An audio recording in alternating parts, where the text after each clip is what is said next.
Selamat siang Pak Elik. Apa kabar hari ini Pak Elik? Bu Intan. Bu Selamat siang Intan. Bu Intan. Selamat siang Bu Intan. Kabar saya baik. Bu Intan apa kabar juga? Kabar saya baik Pak Elik. Nah Pak Elik, mohon maaf nih sebelumnya mengganggu waktu atau aktivitas Pak Elik pada siang hari ini. Saya ingin berbincang-bincang atau berdiskusi dengan Pak Elik terkait dengan masalah yang sedang saya hadapi, yaitu terkait dengan proses pembelajaran yang saya terapkan di kelas. Oh iya, silakan Bu Intan. Dengan senang hati saya akan mendengarkannya. Ya. Saya kira Bu Intan nggak ada Tidak Bu masalah ya. Intan, nggak ada masalah. Silakan Bu Intan. Terima kasih Pak Elik. Sebenarnya saya lagi sedang ada masalah terkait dengan pembelajaran yang sedang saya terapkan di kelas. Dan jujur saja nih Pak Elik, masalah ini sangat mengganggu pikiran saya juga. Dan saya harap semoga dari perbincangan kita pada siang hari ini saya dapat menemukan solusi atau mengatasi masalah yang sedang saya hadapi ini.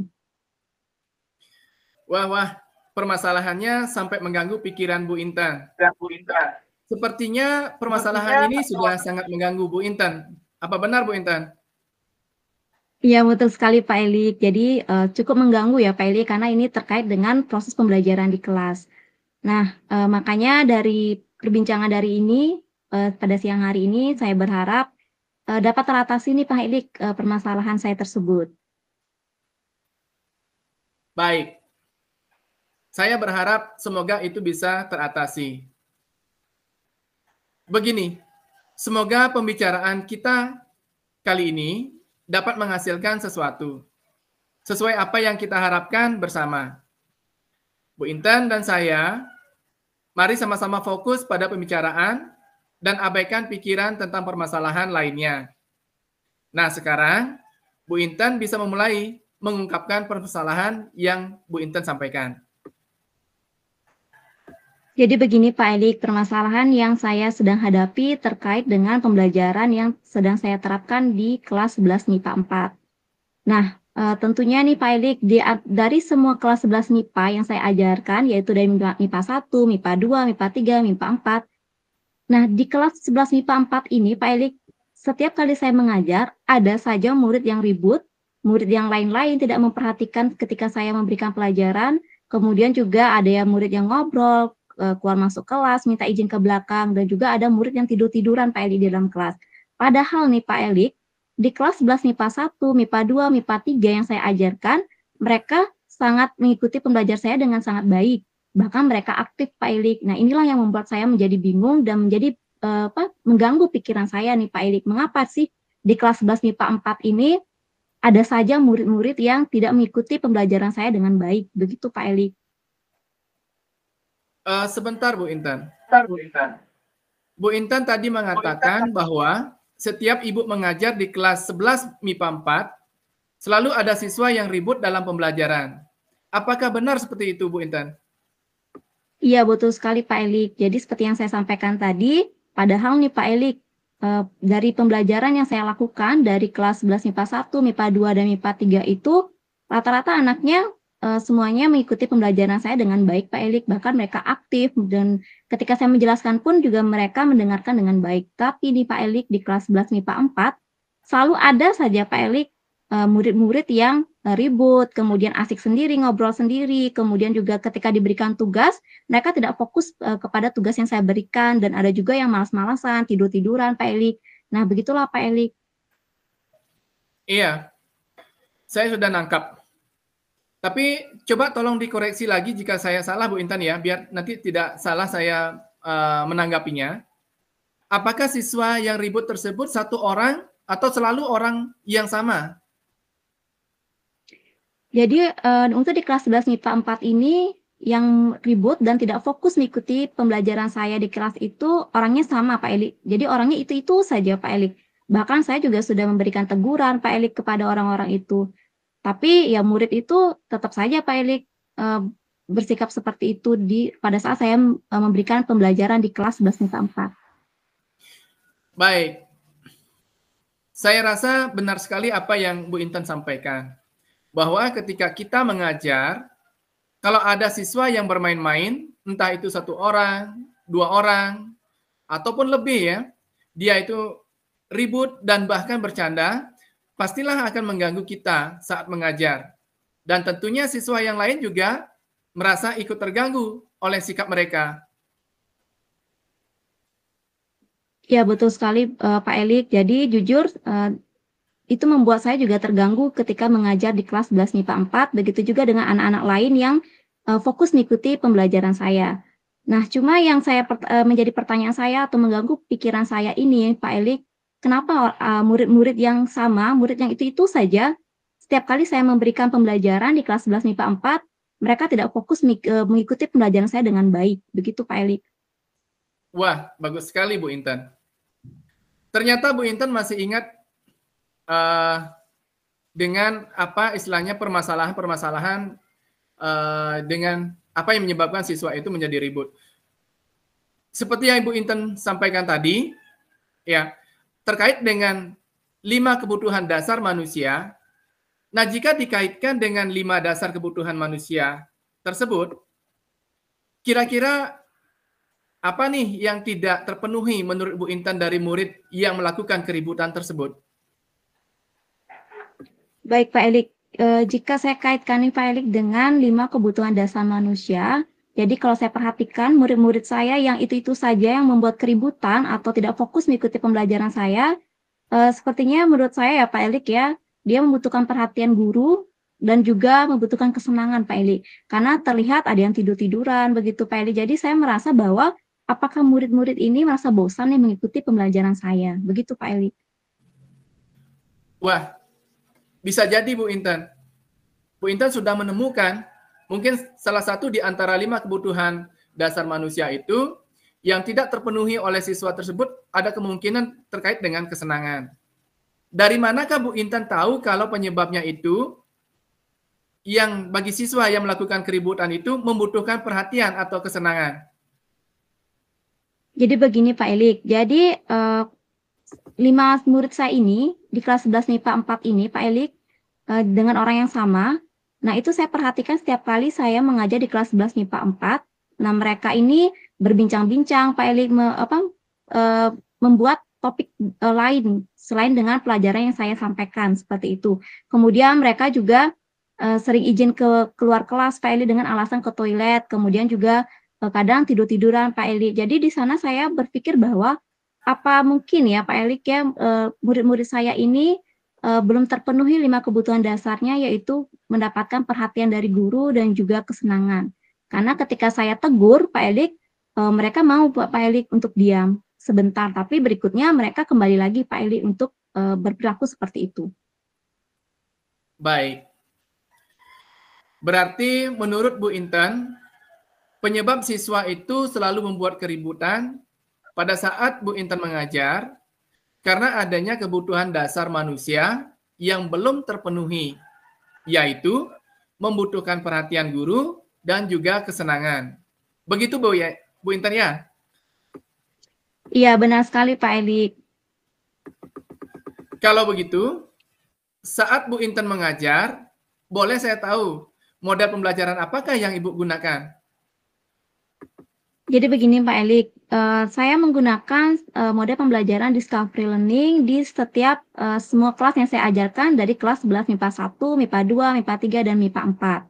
Demikian Pak Elik. Iya.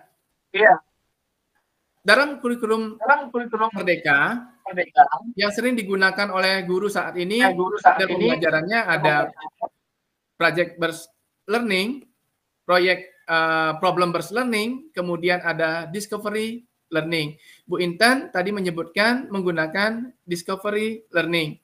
Apakah kira-kira bedanya atau bisakah Bu Intan menjelaskan model discovery learning itu menurut Ibu bagaimana? Jadi begini Pak Elik, mengapa saya memilih untuk menggunakan model pembelajaran Discovery Learning? Karena model pembelajaran Discovery Learning ini adalah model pembelajaran yang mengarahkan siswa untuk menentukan atau menemukan pengetahuan baru dari informasi yang telah mereka miliki, begitu Pak Elik. Nah, itulah yang membuat saya untuk memilih menggunakan model tersebut di semua kelas. Baik Bu Intan. Penerapan model pembelajaran discovery learning memang sangat bagus sekali, apalagi kalau diintegrasikan dengan pembelajaran berdiferensiasi. Iya benar sih Pak Elik. Jadi selama ini saya memang saya hanya menggunakan mode pembelajaran discovery learning saja. Jadi saya belum mencoba untuk menggunakan mode pembelajaran lain. Nah dari perbincangan ini tiba-tiba saya terpikirkan nih Pak Elik untuk menerapkan nih atau merencanakan akan menerapkan mode pembelajaran yang lainnya. Salah satunya yaitu saya akan menerapkan mode pembelajaran berdiferensiasi pada kelas 11 MIPA 4 tersebut, Pak Eli. Iya. Ya. Bahwa pembelajaran dengan model discovery learning itu, jika diintegrasikan dengan pembelajaran berdiferensiasi, kita akan fokus dengan tentang minat, tentang kesiapan, dan tentang profil belajar murid.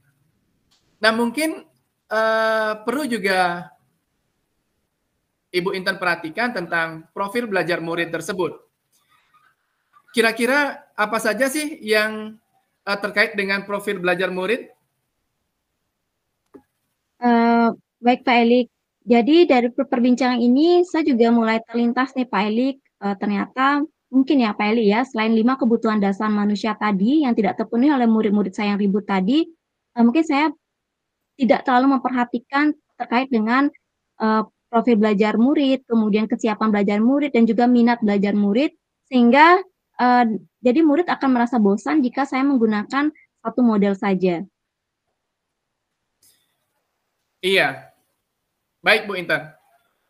Interaksi pembelajaran discovery learning dengan pembelajaran berdiferensiasi, ya, tentang integrasinya, akan mengarahkan siswa dalam pembelajaran yang menyenangkan sesuai dengan kebutuhan dasar manusia tersebut. Nah, kira-kira Bu Intan, apa yang akan Bu Intan lakukan agar anak-anak yang tidak fokus mengikuti pembelajaran Bu Intan tersebut, yang tadinya ribut, suka bercanda, kemudian dapat mengikuti pembelajaran dengan semangat dan senang? Baik Pak Elik, jadi begini Pak Elik, yang saya pikirkan itu tadi adalah ada sedikit ide terlintas ya Pak Elik ya. Mungkin di sini juga sebagai bahan refleksi bagi saya bahwa selama ini saya mengajar hanya menggunakan satu model pembelajaran yaitu discovery learning. Jadi rencana saya untuk kedepannya yang akan saya lakukan adalah saya ingin menerapkan model pembelajaran lainnya, salah satunya itu menerapkan model pembelajaran berdiferensiasi. Nah, harapan saya nantinya ketika menerapkan pembelajaran berdiferensiasi ini, apalagi terutama di kelas 11 MIPA 4, dapat memenuhi atau menyesuaikan ya Pak Elia dengan gaya belajar siswa dan kebutuhan belajar siswa. Seperti itu Pak Elik yang akan saya lakukan. Wah, ide yang sangat bagus sekali Bu Intan. Saya sependapat dengan apa yang menjadi ide yang Bu Intan sampaikan tadi. Lalu, bolehkah saya tahu apa saja yang Bu Intan persiapkan untuk menerapkan ide tersebut? Baik Pak Elik, jadi begini Pak Elik, jadi saya seperti yang saya sampaikan tadi bahwa saya akan menerapkan model pembelajaran berdiferensiasi seperti itu. Nah, persiapan yang akan saya lakukan yaitu yang pertama, saya akan mencari informasi-informasi terkait bagaimana pembelajaran berdiferensiasi tersebut diterapkan di kelas, yaitu dengan melalui PMM, kemudian juga melalui internet, dan lain sebagainya. Nah, selanjutnya langkah yang kedua yang akan saya persiapkan itu tentunya adalah modul ajar. Kemudian konten belajar atau materi pembelajaran. Kemudian saya akan memilih strategi diferensiasi yang akan saya gunakan, yang akan saya terapkan di dalam kelas pada pembelajaran berikutnya.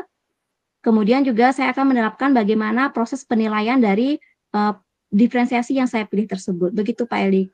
Wah, mantap sekali Bu Intan. Semua materi terkait pembelajaran berdiferensiasi sudah Bu Intan kuasai. Jadi, nah, saya sih oke-oke saja. Akhirnya, melalui pembicaraan ini, senang sekali mendengar apa yang sudah Bu Intan persiapkan untuk melaksanakan rencana yang Bu Intan sampaikan tadi. Nah, kira-kira dari ide-ide bagus yang Bu Intan sudah sampaikan tadi, kapan nih Bu Intan akan melaksanakan atau memulai pelaksanaan terkait dengan persiapan tersebut? Baik Pak Elik, saya akan sesegera mungkin nih Pak Eli untuk menerapkan, ide tersebut atau rencana tersebut, yaitu menggunakan model pembelajaran, berdiferensiasi di kelas 11 MIPA 4. Nah, dan tentunya, penerapan ini atau rencana ini akan saya lakukan pada pembelajaran berikutnya Pak Eli. Dan tidak hanya di kelas 11 MIPA 4 saja, dan saya juga ingin menerapkannya di kelas 11 MIPA 1, MIPA 2, dan MIPA 3, begitu Pak Eli. Luar biasa. Luar Luar biasa. biasa sekali. Luar biasa Senang sekali mendengar Bu Intan dengan semangat menjalankan komitmen tersebut. Kemudian, apa ukuran atau indikasi bahwa apa yang Bu Intan lakukan atau rencanakan tersebut berhasil dengan baik? Jadi begini Pak Elik, yang menjadi indikasi atau ukuran keberhasilan dari apa yang saya rencanakan, yaitu menerapkan model pembelajaran berdiferensiasi di kelas 11 MIPA 4 itu tentunya adalah sesuainya harapan saya, yaitu tidak semua siswa dapat mengikuti pembelajaran dengan baik tentunya, kemudian juga aktif, kemudian mereka juga fokus dalam mengikuti pembelajaran, dan di sisi lain juga mereka jadi lebih kreatif, kelas juga merasa menyenangkan, mereka nyaman belajarnya, mereka jadi tidak bosan lagi nih Pak Eli, jadi tidak ada lagi siswa yang tidur-tiduran di kelas atau ngobrol-ngobrol nih Pak Eli. Dan selain itu juga, saya juga akan melihat bagaimana progres, perkembangan dari hasil belajar mereka, begitu Pak Eli. Baik. Mantap sekali Bu Intan, luar biasa sekali obrolan kita pada hari ini. Sampai tidak terasa nih Bu Intan, sudah hampir 15 menit kita berbincang-bincang.